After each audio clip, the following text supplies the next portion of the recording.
بسم اللہ الرحمن الرحیم۔ حضرت محترم، پچھلے درس میں ہم نے 29واں پارہ مکمل کیا۔ آج اللہ کی توفیق سے ہم 30واں سپارہ شروع کر رہے ہیں اور آج سورت نبا سے ہم شروع کریں گے۔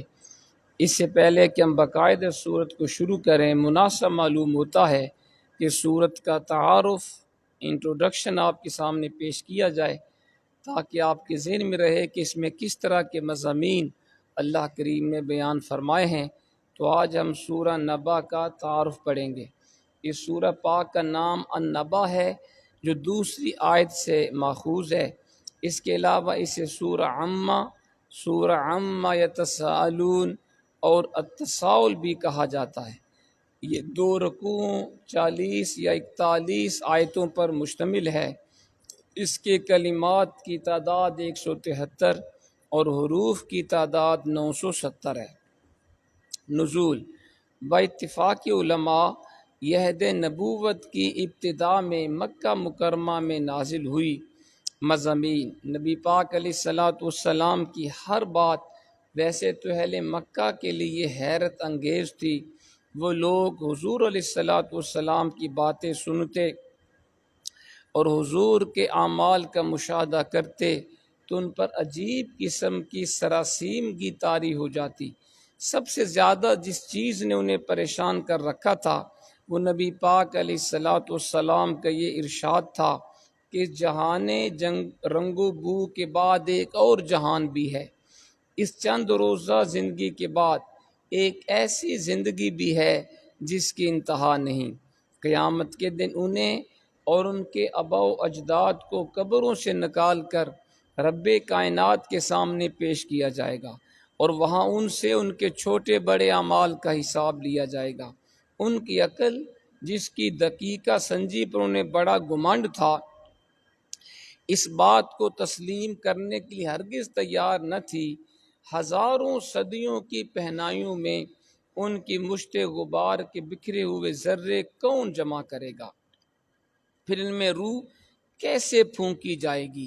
وہ اس مسئلہ پر شب و روز غور کرتے، آپس میں بحث و تمہیز کرتے۔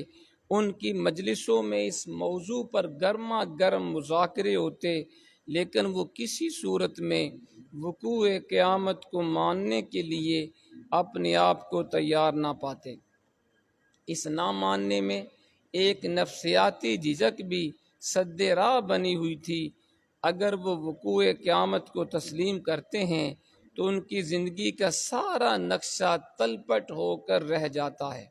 اس معاشرہ میں انہیں لوٹ کھسوٹ کی جو آزادی میسر تھی، عیش و طرب کی محفلیں جن میں مہوش اور بدمست جوانیاں ساری رات محو رقص رہا کرتیں، بادائے ارغوانی کے بلوری جہاں مصروف گردش رہتے، جہاں کسی ضرورت مند کا استحصال مباح تھا یعنی جائز تھا، جہاں قرض خواہ اپنے مقروض سے من مانی شرح پر سود لیا کرتا تھا، اگر وہ روز حساب پر ایمان لاتے ہیں تو ان کی تمام لغویات سے ان کو دستکش ہونا پڑتا ہے جس کے لیے وہ تیار نہ تھے۔ اس سنگ گراں کو ان کی راہ سے ہٹانے کے لیے قرآن پاک میں متعدد بار بڑے زور شور سے بڑے زوردار دلائل پیش کیے گئے۔ پیچھے بھی ہم نے پڑھا کئی جگہوں پہ کہ وہ قیامت کو نہیں مانتے تھے، قیامت کا انکار کرتے، کہتے ہزاروں سال جب انسان کو ہو جائیں گے مرے ہوئے، جب اس کے جسم بھی گل سڑ کے ختم ہو جائے گا، ذرات بھی ہوا میں بکھر جائیں گے، کیسے انسان کو زندہ کیا جائے گا؟ تو قرآن نے اس کا جواب دیا کئی جگہوں پہ۔ فرمایا اللہ کی شان کیا ہے؟ اللہ وہ ہے جس نے آدم کو بغیر کسی سانپ کا مثال کے پیدا کیا۔ اس سے پہلے تو انسان کا تصور نہ تھا۔ جس رب نے حضرت آدم کو بغیر کسی سانپ کا مثال کے حسین و جمیل صورت میں پیدا فرما دیا، اس کے لیے کیا مشکل ہے کہ انسانوں کو مرنے کے بعد دوبارہ زندہ کر سکے؟ پھر وہ قیامت کو کیوں نہیں مانتے تھے؟ کیونکہ ان کی بدمستیاں عیاشیاں ختم ہوتی تھیں، وہ ظلم کرتے، بدکاری عام تھی، شراب نوشی عام تھی، لوٹ کھسوٹ ڈاکہ زنی عام تھی، سر رات وہ گناہ کے کاموں میں مصروف رہتے۔ اب اگر وہ مان لیتے قیامت آنی ہم سے پوچھا جائے گا تو ان کا تو سارا وہ رنگ رلیاں ختم ہو جاتی، اس لیے بھی وہ قیامت کا انکار کرتے۔ اس سورہ پاک میں بھی یہی موضوع زیر بحث ہے۔ پہلے دو ٹوک الفاظ میں یہ بتا دیا کہ تمہارے انکار سے حقیقت نہیں بدل سکتی، قیامت ضرور برپا ہوگی، تم خود اپنی آنکھوں سے اس کا مشاہدہ کرو گے اور اس کا اعتراف بھی کرو گے، لیکن اس وقت تمہارا قیامت پر ایمان لانا تمہیں جہنم سے بچا نہ سکے گا۔ پھر ان کے اس اعتراض کا جواب دیا کہ ان کے منتشر ذروں کو کیسے جمع کیا جائے گا۔ بتایا گیا ان ذروں کو جمع کرنے والا وہ قادر مطلق اور حکیم و علیم خدا ہے، جس کی قدرت اور حکمت کے جلوے قدم قدم پر اس کی کبریائی کی گواہی دے رہے ہیں۔ جو ایسے محیر العقول کام سر انجام دے سکتا ہے، اس کے لیے تمہیں اثر نو زندہ کرنا قطعاً مشکل نہیں۔ وہ رب جو کن کہے تو پوری کائنات بن جائے، جس کے کن کہنے سے پوری کائنات مارز وجود میں آ جائے، اس کے لیے کیا مشکل ہے کہ وہ تمہیں مرنے کے بعد دوبارہ قبروں سے زندہ فرمائے۔ اس کے بعد قیامت برپا کرنے کی حکمت بتائی کہ اب سوال ہے قیامت کیوں آئے گی، حکمت کیا ہے؟ تو اللہ کریم نے اس صورت کے اندر بتایا یہ کیسے ہو سکتا ہے کہ ایک انسان ساری عمر لوگوں پر ظلم و ستم کرتا رہے، غریبوں کو لوٹتا رہے، داد عیش دیتا رہے، اپنے خالق کی نافرمانی کرتا رہے، اور دوسرا شخص ساری عمر بنی نوع انسان کی خدمت کرتا رہے، دکھیوں کی غم گساری، محتاجوں کی امداد، یتیموں اور بیواؤں کی سرپرستی کرتا رہے، اپنے رب کریم کی اطاعت سے ایک بال برابر بھی وہ اپنا منہ نہ پھیرے۔ ان دو شخصوں کے عملوں میں اتنے فرق کے باوجود اس کا نتیجہ برابر رہے، اس سے بڑی ناانصافی اور کیا ہو سکتی ہے؟ یعنی ایک شخص گناہ کی کام کرتا رہا، نافرمانیاں کرتا رہا، دوسرا شخص اللہ کی ہر اطاعت اس نے کی، ہر فرما برداری کی، اب دونوں کا انجام برابر ہو، کیا عقل مانتی ہے جی؟ کوئی بھی عقل اس ذی شعور اس بات کو قبول نہیں کرتا کہ ایک بندہ ساری زندگی رب کی نافرمانی کرتا رہا، دوسرے اللہ کی فرم برداری کرتا رہا، اور دونوں کا حساب و کتاب برابر ہو، دونوں کے ساتھ ایک جیسا سلوک کیا جائے، تو یہ تو عقل کے بھی خلاف ہے۔ بتا دیا کہ قیامت برپا کرنے میں حکمت الہی یہ ہے کہ بدکاروں کو ان کی بدکاری کی سزا دی جائے اور نیکوں کو ان کی نیکی کا اجر عظیم عطا فرمایا جائے۔ یہ ہے، اگر قیامت نہ ہو تو پھر وہ عیاشیاں کرنے والے قیامت کو کہیں گے نا اللہ کے فرمان بردار بندوں سے تمہیں کیا ملا؟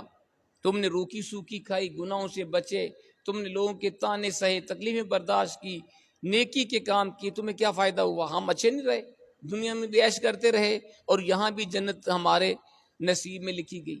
تو یہ وجہ، اس لیے قیامت آنی ہے اور حساب و کتاب ہونا ہے۔ آخر میں اس غلط فہمی کا بھی ازالہ کر دیا جس میں اکثر کفار مبتلا تھے۔ وہ کہا کرتے اگر قیامت آ بھی گئی تو اس روز بھی اللہ کی نعمتیں ہمیں ہی ملیں گی، ہمیں جو عزت اور سرفرازی اس دنیا میں نصیب ہے قیامت کے دن بھی یہ ہمیں نصیب رہے گی۔ ہمارے جان نثار خدام اور وفادار ملازم اس وقت ہمارے ارد گرد حلقہ زن ہوں گے۔ اگر کسی فرشتے نے ہماری طرف دستے تعدی دراز کیا تو ہمارے درجنوں جوان سال اور بہادر بیٹے اس کو مزہ چکھا دیں گے۔ یہ ان کا تصور تھا، اور یہ ہمارے بت جن کی ہم پرستش کرتے ہیں قیامت کے دن ہماری شفاعت کریں گے، اس لیے ہمیں دوزخ کا کوئی اندیشہ نہیں۔ ان کم نگاہوں کو بتا دیا کہ اس قسم کی خام خیالیوں کو اپنے دل سے نکال دو، وہاں کسی کی مجال نہ ہوگی کہ دم مار سکے۔ شفاعت کے لیے وہی زبان کھول سکے گا جس کو رحمان و رحیم نے منصب شفاعت پر سرفراز کیا ہوگا۔ تمہارے یہ بت اس روز خود دوزخ کا ایندھن بنیں گے، تمہاری نجات کا انہیں کب خیال ہوگا؟ آخر میں تنبیہ فرما دی کہ آج راہ حق اختیار کر لو، اس فرصت کو غنیمت جانو، ورنہ قیامت کے روز تمہاری حالت اتنی خستہ و خراب ہوگی کہ تم اپنی زندگی سے بیزار ہوگے اور بصد حسرت یہ کہہ رہے ہوگے یا لیتنی کنت ترابا، کاش میں اس وقت مٹی ہو جاتا۔ یہ ہے سورت کا تعارف۔ کل انشاءاللہ باقاعدہ ہم سورت کو شروع کریں گے۔ اللہ تعالی ہمیں عمل کی توفیق عطا فرمائے۔